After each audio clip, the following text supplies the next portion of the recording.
All I've ever wanted is for Julie Baker to leave me alone. For her to back off, just give me some space. It all started the summer before second grade when our moving van pulled into her neighborhood. And since we're now about done with the 8th grade, that, my friend, makes more than half a decade of strategic avoidance and social discomfort. But she didn't just barge into my life. She barged and shoved and wedged her way into my life. Did we invite her to get into our moving van and start climbing all over boxes? No. But that's exactly what she did, taking over and showing off. Like only Julie Baker can. My dad tried to stop her. "Hey," he says, as she's catapulting herself on board. "What are you doing? You're getting mud everywhere." So true, too. Her shoes were like caked with the stuff. She didn't hop out, though. Instead, she planted her rear end on the floor and started pushing a big box with her feet. "Don't you want some help?" She glanced my way. "It sure looks like you need it." I didn't like the implication.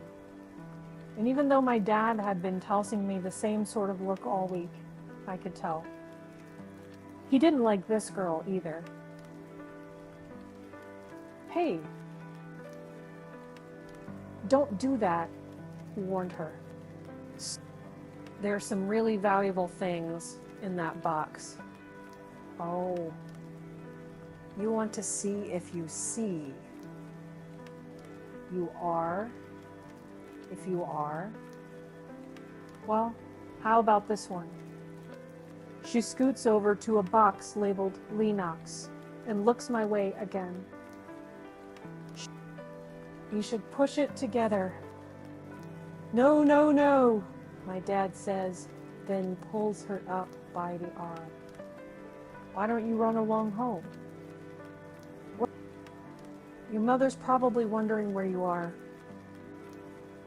This was the beginning of my soon-to-become acute awareness that the girl cannot take a hint of any kind.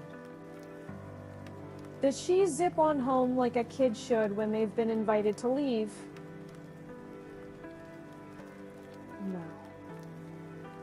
She says, "Oh, my mom knows where I am." She said it was fine. My father looks to where she's pointing and mutters, "Oh boy." Then he looks at me. And I didn't think about it until later. But ditch wasn't a play I run with my dad before. Face it, pulling a ditch is not something discussed with dads. It's like against parental law to tell your kid it's okay to ditch someone, no matter how annoying or muddy they might be. But there he was, putting the play in motion. And then, he didn't have to wink twice. I smiled and said, "Sure thing." Then jumped off the lift gate and headed for my new front door.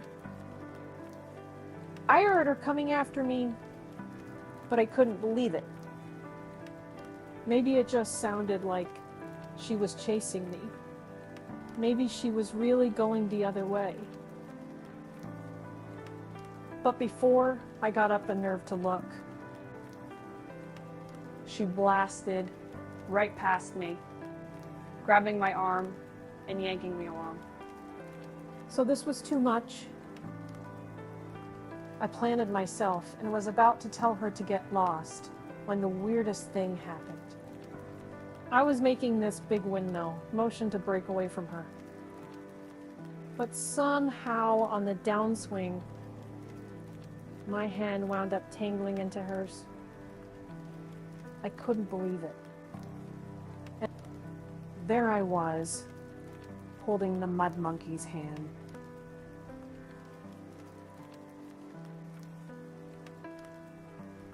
I tried to shake her off, but she just clamped on tight and yanked me along, saying, "Come on." My mom came out of the house and immediately got the world's sappiest look on her face. "Well, hello," she says to Juli. "Hi, I'm still trying to pull free, but the girls got me in a death grip." My mom's grinning, looking at our hands and my fiery red face. "And what's your name, honey?"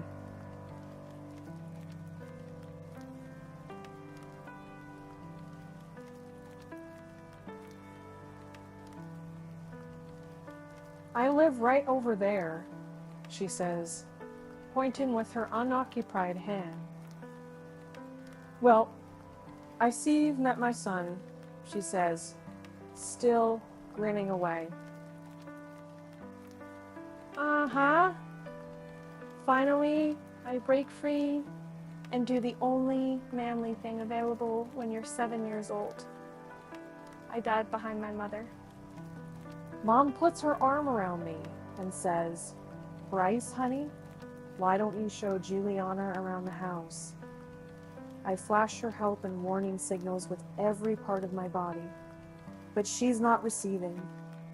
Then she shakes me off and says, "Go on." Juli would have tramped right in if my mother hadn't noticed her shoes and told her to take them off. And after those were off, my mom told her that her dirty socks had to go too. Juli wasn't embarrassed. Not a bit. She just peeled them off and left them in a crusty heap on our porch. I didn't exactly give her a tour. I locked myself in the bathroom instead. And after about 10 minutes of yelling back at her that no, I wasn't coming out anytime soon, things got quiet out in the hall. Another 10 minutes went by before I got the nerve to peek out the door. No Juli. I snuck out and looked around. And yes, she was gone. Not a very sophisticated ditch, but hey, I was only 7. My troubles were far from over, though. Every day she came back, over and over again. Can Bryce play?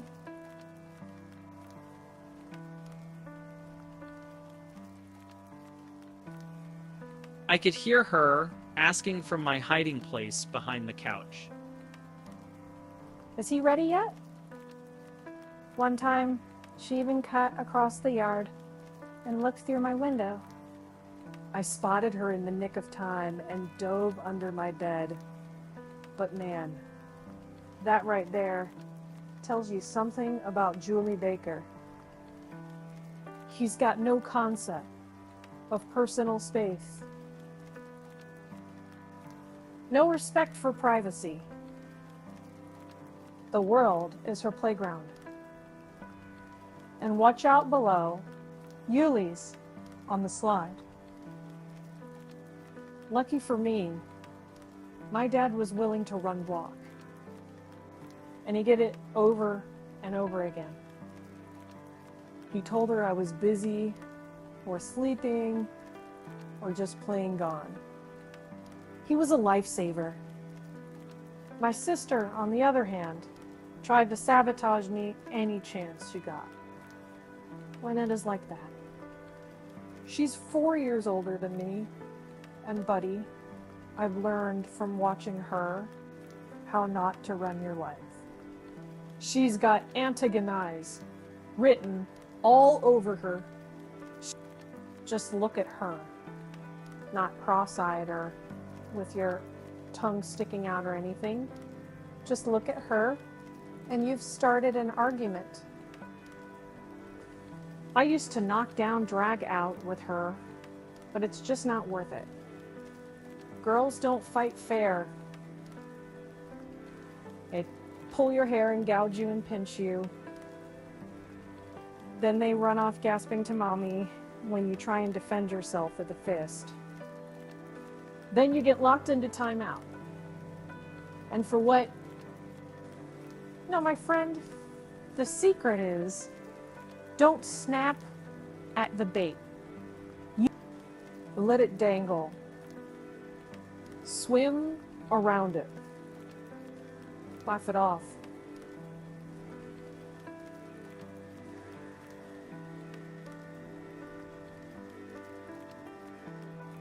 After a while, they'll give up and try to lure someone else. At least that's the way it is with Lynetta. And the bonus of having her as a pain in the rear sister was figuring out that this method works on everyone. Teachers, jerks at school, even mom and dad. Seriously, there's no winning arguments with your parents, so why get all pumped up over them? It is way better to die down.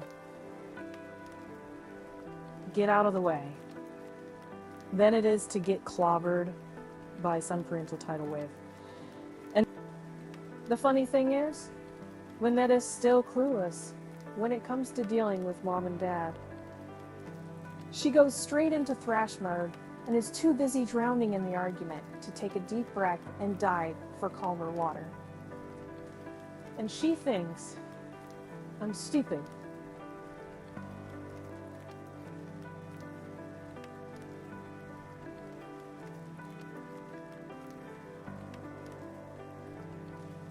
Anyway. True to form, Lynetta tried to bait me with Juli those first few days. She even snuck her past Dad once and marched her all around the house, hunting me down. I wedged myself up on the top shelf of my closet, and lucky for me, neither of them looked up. A few minutes later, I heard Dad yell at Juli to get off the antique furniture, and once again, she got booted. I don't think I went outside that whole first week. I helped unpack stuff and watch TV and just kind of hung around while my mom and dad arranged and rearranged the furniture, debating whether Empire settees and French Rococo tables should even be put in the same room. So believe me, I was dying to go outside. But every time I checked through the window, I could see Juli showing off in her yard. She'd be heading a soccer ball, or doing high kicks with it, or dribbling it up and down their driveway.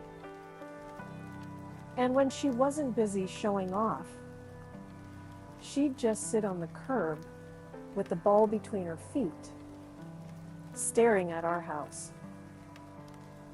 My mom didn't understand why it was so awful that that cute little girl had held my hand. She thought I should make friends with her. I thought you liked soccer, honey. Why don't you go out there and kick the ball around? Because I didn't want to be kicked around. That's why. And although I couldn't say it like that at the time, I still had enough sense at age 7.5 to know that Juli Baker was dangerous. Unavoidably dangerous, as it turns out. The minute I walked in to Mrs. Yelson's second grade classroom, I was dead meat. Bryce! Juli squeals. You're here. Then she charges across the room and tackles me. Mrs. Yeltsin tried to explain this attack away as a welcome hug. But man, that was no hug. That was a front line. Take him down, tackle. And even though I shook her off, it was too late. I was braided for life. Everyone jeered. Where's your girlfriend, Bryce? Are you married yet, Bryce? And then when she chased me around at recess and tried to lay kisses on me, the whole school started singing my first year in town. Third grade wasn't much better. She was still hot on my trail every time I turned around. Same with fourth. But then in fifth grade, I took action.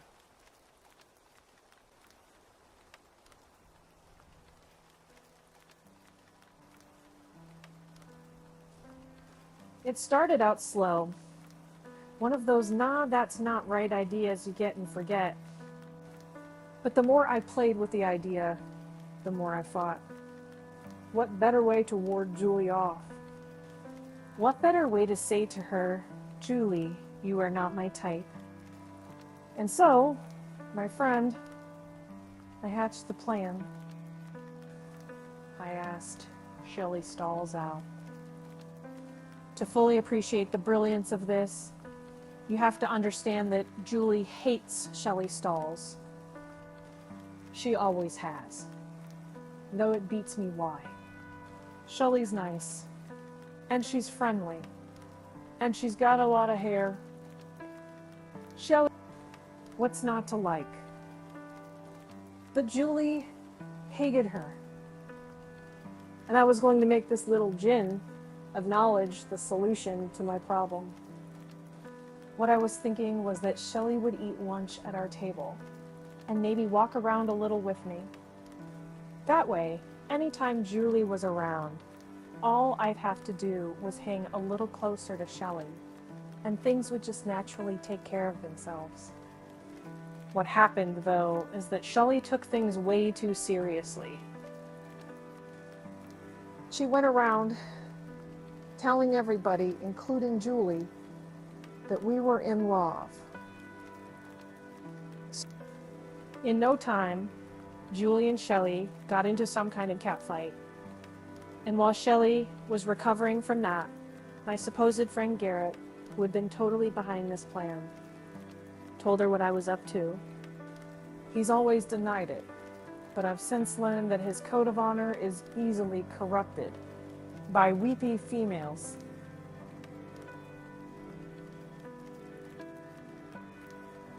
The principal tried cross-examining me, but I wouldn't cop to anything.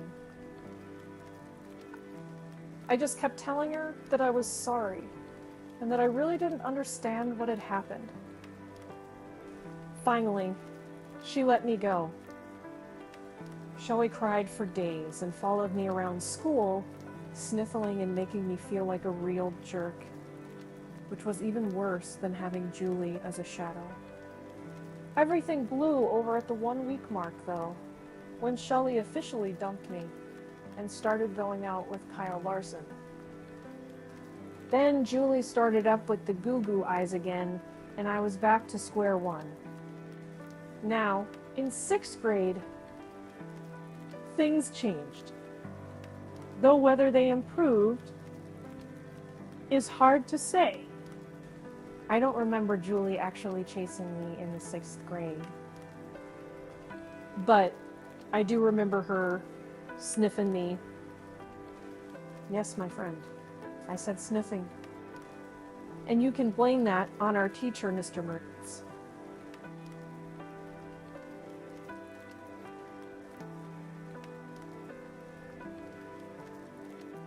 He stuck Juli to me like glue. Mr. Mertens has got some kind of doctorate in seating arrangements or something, because he analyzed and scrutinized and practically baptized the seats we had to sit in. And of course, he decided to seat Juli right next to me.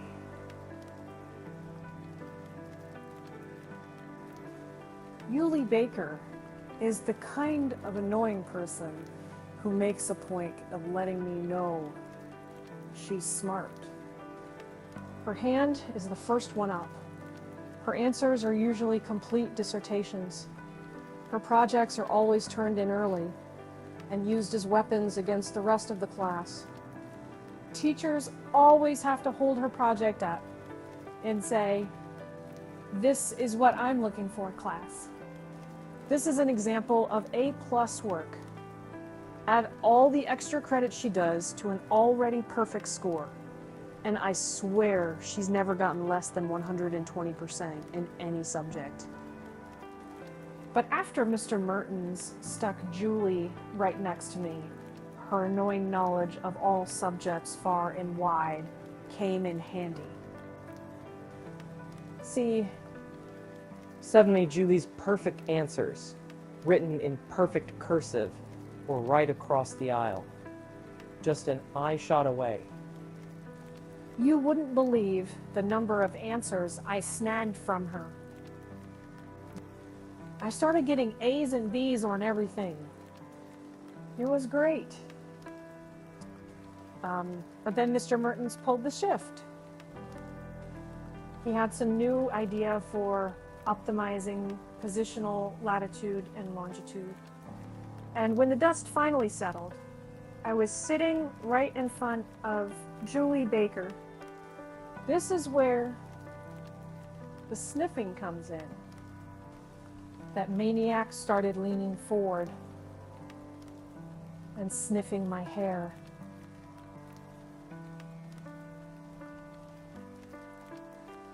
She'd edge her nose practically up to my scalp and sniff, sniff, sniff. I tried elbowing and back kicking. I tried scooting my chair way forward or putting my backpack between me and the seat. Nothing helped.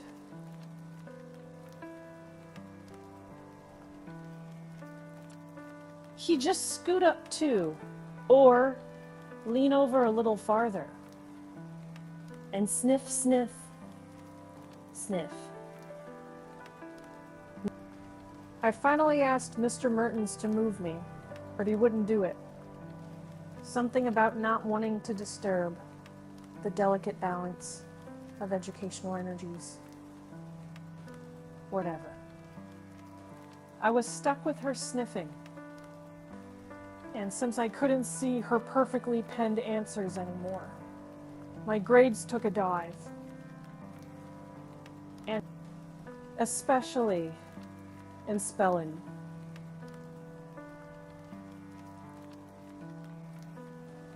Then one time during a test, Juli's in the middle of sniffing my hair when she notices that I've blown a spelling word. A lot of words. Suddenly, the sniffing stops and the whispering starts. At first, I couldn't believe it. Juli Baker? Cheating? But sure enough, she was spelling words for me, right in my ear.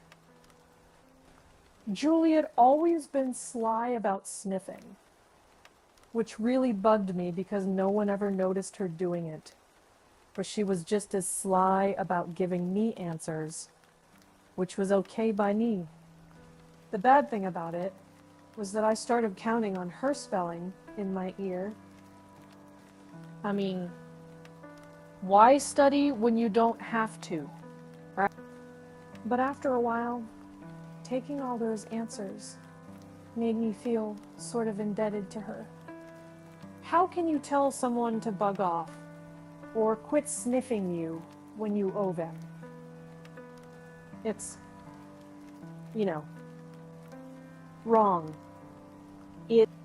So I spent the 6th grade somewhere between uncomfortable and unhappy.